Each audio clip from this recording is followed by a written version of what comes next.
Hello. Howdy, oh, hi. Howdy, howdy, howdy, howdy, howdy, howdy, howdy, howdy. Howdy. I'm sorry that I haven't uploaded in a couple days.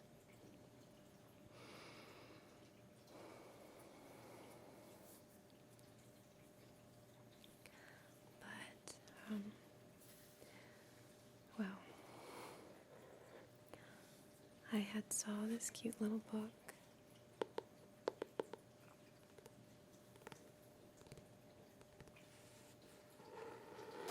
in a stationery store the other week, and I spent way too much money in that place.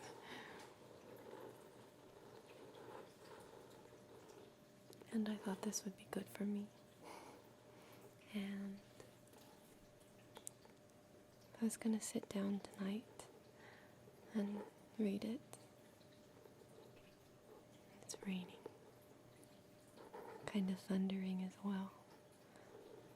I can't really sleep, so. But then I decided I'd read it with you. Maybe you need to hear what's in this book as well. Maybe your heart needs a hug. It's called The Kindness Pact.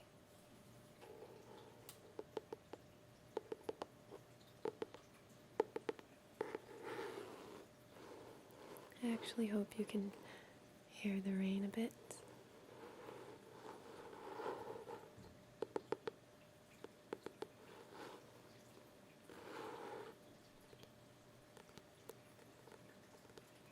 I like the rain.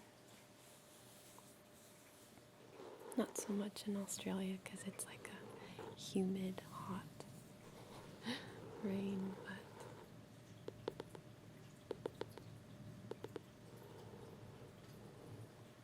and just a heads up, I will be coming out with a get to know me / Q&A video soon. It's going to be like a 3-part series.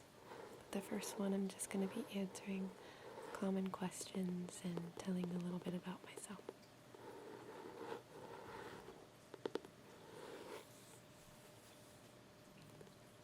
Okay, let's read what the back says. Most people are terribly unkind to them. I don't know why I'm nervous. Whenever I go a few days without making a video, I like hype myself up. I get nervous. Okay. Most people are terribly unkind to themselves.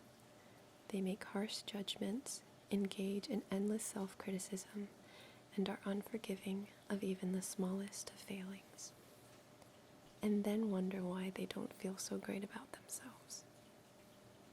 From the best-selling author of The Happiness Code comes The Kindness Pact.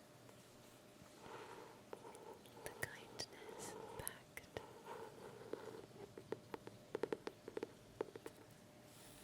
The Kindness Pact. Pact. Kindness.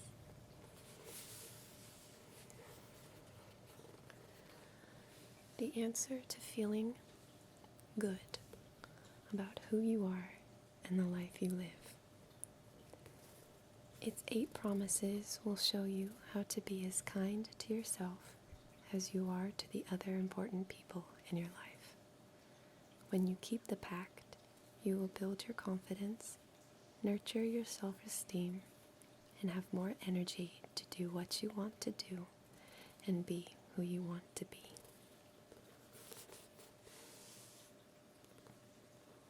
So I thought we'd just try this out together. Read the first chapter or so, and you guys can give me feedback if you enjoy it. I do like the texture of this book.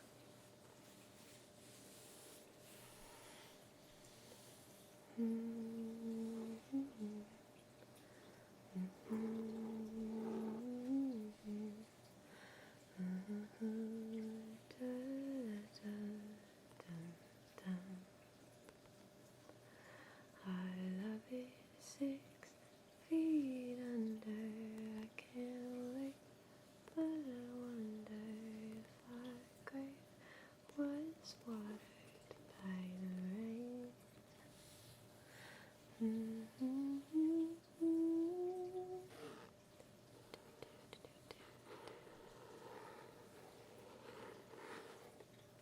So what do we have on here? We have a little moon, a couple stars, slice of watermelon, little potted plant that's just sprouted, an acorn, a little pair of mushrooms, a teapot, some flowers, a ladybug, a leaf, a tree, a bicycle, some strawberries. I love strawberries. A butterfly, an anchor, bluebird, and a carrot.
For Sophia and Tobias. We'll start with the preface and we'll do the first chapter, which is the first promise. There's a little quote. You yourself, as much as anybody in the entire universe, deserve your love and affection. It's a quote from Buddha.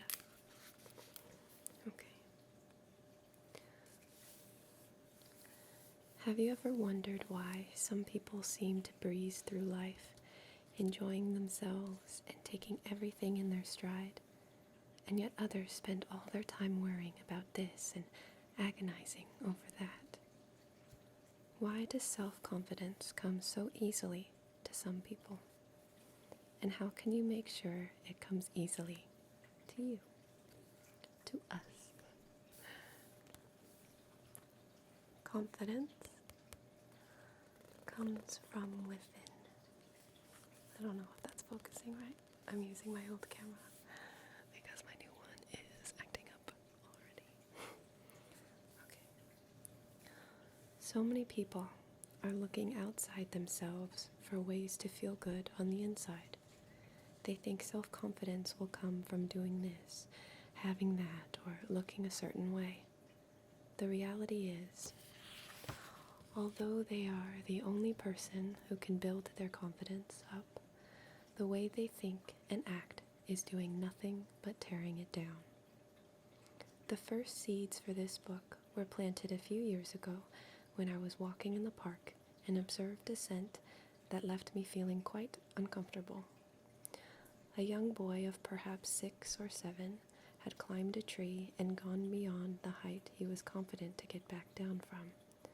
I couldn't help but overhear his mother berate him for his lack of courage. "Don't be so pathetic. You really are being stupid. What a wimp you're being. You really are useless." On and on she went as the little boy cried in fear and humiliation. Eventually, much to my relief, a companion stepped in and helped this little boy down from the tree, his self-confidence destroyed and belief in his tree climbing potential in tatters. I felt ill at both the words I'd heard and the hostility with which they were spoken, and I couldn't begin to imagine the impact they had had on the person they had been directed at. At the same time, the words this mother spoke had an unpleasant familiarity to them because, while most people would agree this woman had handled the situation with her son badly and recognize that the way she spoke is no way to get the best out of a child, the words she used were the very same words I had heard countless people, both in my professional and personal life, use to berate or belittle their own efforts. When you interact with a child, you are, in that moment, the guardian of their self-esteem. But as an adult, you are the guardian of your own. No one can nurture and protect your confidence and self-belief except you. You are the guardian of your self-esteem. Guarded vigilantly. Vigilantly. Vigilantly. Vigilantly. Vigilantly. Okay.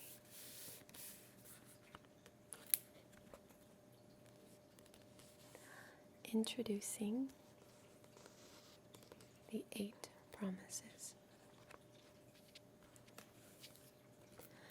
It's been many years since I wrote my first book, Your Best Life, the Ultimate Guide to Creating the Life You Want.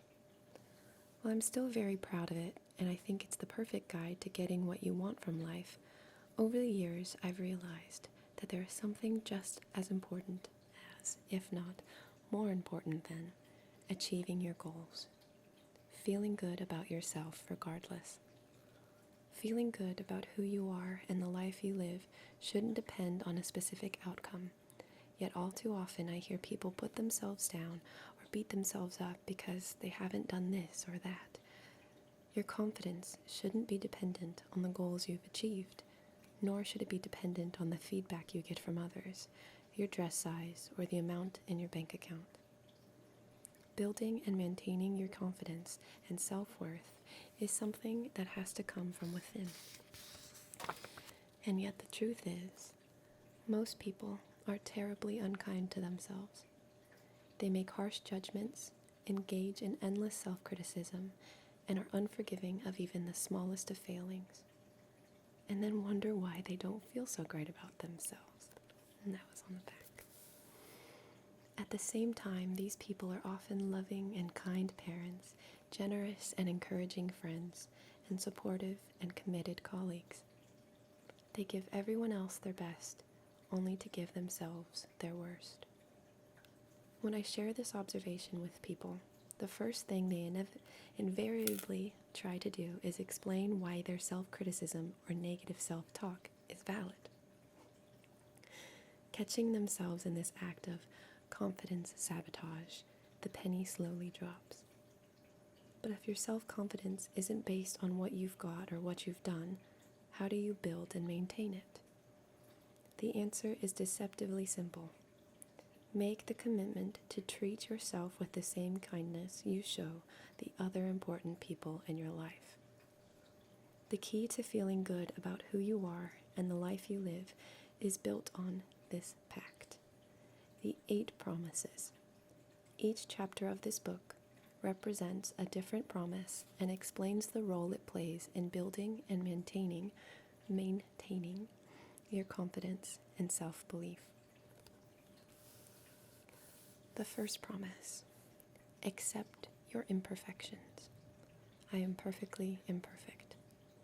There is no such thing as perfection, and yet so many people exhaust themselves and erode their confidence in the pursuit of it. When you accept your imperfections, you recognize you have strengths and weaknesses. You acknowledge that, like everyone else, you have many positive qualities, but that you also have other, less positive ones, and that's okay. Once you have released yourself from the burden of perfectionism and accepted your imperfections, you are free to use your positive qualities to their fullest. You can also decide which of your less than ideal qualities you would like to invest your energy in, improving, and which qualities everyone else will need to accept as part of the parcel. The second promise: always do your best. I always do my best, and my best is always good enough. When you set impossible goals that you have no real chance of achieving, you are setting yourself up for failure. When you promise to always do your best, you are able to have much more realistic expectations of yourself and what you can achieve. Your sense of self-worth will no longer be dependent on outcomes, and you will feel good about who you are regardless of what you have or haven't been able to achieve. When you truly believe your best is good enough, you can accept that you are having a bad day or feeling a bit ordinary without this affecting the way you feel about yourself. The third promise: stop comparing yourself. This book is literally me. I have no need to see myself as more or less than anyone else. Whether it's your neighbors, celebrities, or the people that you see on reality TV, comparing yourself to others will usually leave you feeling inadequate, or other ASMR artists that are way prettier, way more technology literate, way more creative than you. Even if you find yourself thinking that you are better or superior in some way, this will only give your self-esteem a short-term boost. When you stop comparing yourself to others, the only person you will need to impress is yourself. You will be able to source your confidence from within, and it will no longer be affected by anything anyone else says, does, or has. The fourth promise: believe in your potential. I fully expect my life to be happy and rewarding. So underneath all these little promises, it has a little phrase in italics, like a little thought to think, I guess. Not only is worrying a big waste of energy, like sitting in a rocking chair, it also sends a clear message to your subconscious about your expectations in life. Instead of worrying about things that might never happen, when you believe in your potential, you are able to focus your attention and your efforts on making the things you do want your reality. You don't have to be in denial about negative things that could happen, but once you've acknowledged your fears and the worst case scenario, you are able to put them to the side and continue on towards the happy and rewarding future you know you deserve. The fifth promise: silence your inner critic. I only welcome thoughts that support and encourage me. Think of yourself as the guardian of your self-esteem. The way you speak to yourself has a big bearing on how you feel about yourself. If you speak to yourself in a harsh, critical, or belittling way, your confidence will wither. But if you silence your inner critic and never speak to yourself more harshly than you would to a small child, you will nurture your confidence and allow your self-esteem to flourish. Changing the way you think takes practice, But while initially you might not be able to control every single thought you have, you will always be able to decide which ones you want to pay attention to. The sixth promise. Challenge yourself. I am brave and willing to step outside of my comfort zone. Confidence and self-belief are like muscles. You need to exercise them if you want them to grow stronger. One of the best ways to build these muscles is by stepping outside of your comfort zone. When you challenge yourself, you are telling your subconscious that you believe in yourself and that you are willing to back yourself in new circumstances and situations. Regardless of how you feel while doing something new, you will always feel great for having done it. When you step outside of your comfort zone, take on a challenge or learn something new, you open yourself up to the added confidence boost of discovering that you're actually not so bad at something you never knew you could do. The seventh promise. Stop making excuses. I take full responsibility for who I am and the life I lead. Regardless of how it may look from afar, nobody is living the perfect life. What some people are better at than others is living their best life. If you're not living your best life, you need to examine not only the things that are getting in your way, but the reasons why you are letting them. When you stop making excuses and start taking responsibility, you are able to enjoy the things that are great about your life, while harboring no illusions about what you need to change if you are to enjoy everything else. The eighth promise. Love yourself. I always treat myself with love and respect. If you want to feel good about who you are and the life you live, you need to make building your confidence and your self-belief a high priority. Love yourself. Treat yourself with as much love and respect as you would your closest friend. I'm going to murder my bunnies. Treat yourself with as much love and respect as you would your closest friend. Be understanding and forgiving of your failings, and, above all, be as kind to yourself as you are to the other important people in your life. When you commit to the 8 promises, your life will no longer be burdened with anxiety, doubt, or insecurity, and instead you will feel good about who you are and the life you live. Not just some of the time, but all of the time.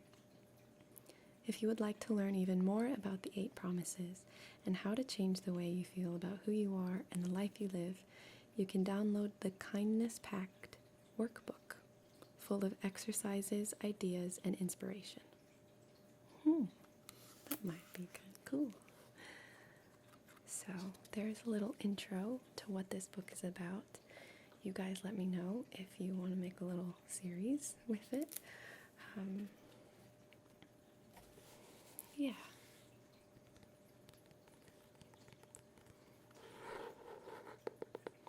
Never really read a self-help book.